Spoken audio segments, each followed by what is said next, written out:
This is Russell, your host on bhoot FM, bringing you tales from the darkest corners of the night. Tonight, I have a story that will chill you to the bone, a story about a room that whispers secrets no living soul should hear. It all started with a young woman named Maya, who had just moved into an old colonial house in a small town. The house was beautiful, tall ceilings, ornate wooden doors, and a garden filled with ancient trees that seemed to lean closer each night. Maya was thrilled.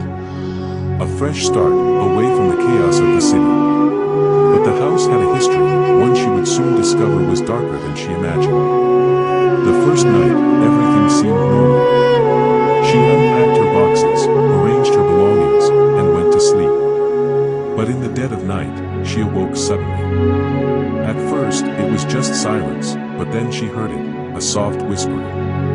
She told herself it was the wind, or maybe a tree brushing against the window.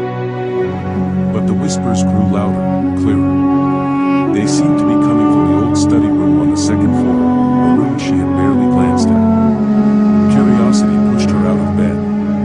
She climbed the creaky stairs and stood before the door. It was slightly ajar, a faint yellow light flickering inside, though no lamp was turned on. The whispers called her name. Maya. Maya. With trembling hands, she pushed the door open. The room was empty, except for an ancient wooden desk covered in dust. She stepped inside, and suddenly the door slammed shut behind her. Heart pounding, she tried to open it, but it wouldn't budge. Then the whispers turned to voices, distant at first, but growing louder, more urgent. Find the truth, find the truth. Maya's eyes scanned the room and caught sight of an old, leather-bound journal lying on the desk. The whispers seemed to guide her hand as she opened it. The pages were yellowed and brittle, filled with handwritten notes, sketches, and a detailed diary.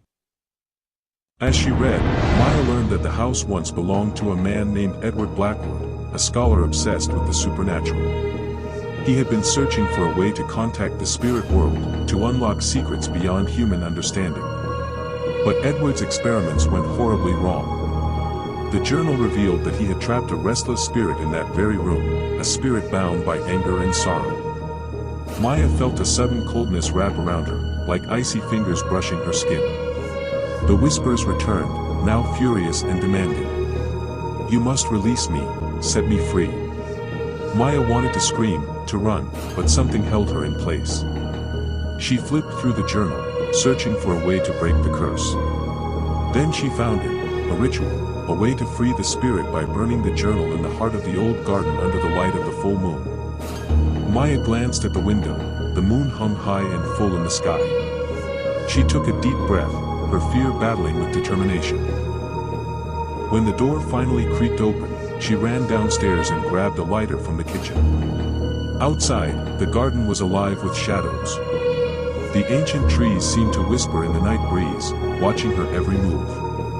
She found the stone altar in the center of the garden, covered in moss and cracked by time. With trembling hands, Maya placed the journal on the altar and flicked the lighter.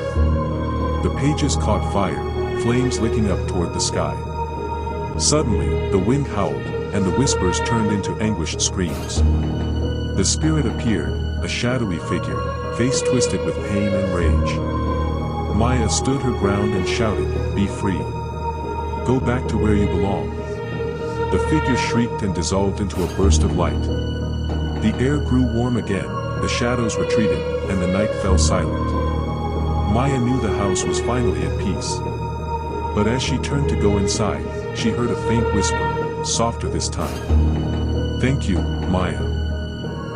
And somewhere deep inside her, she felt a chill, a reminder that some secrets are better left untouched.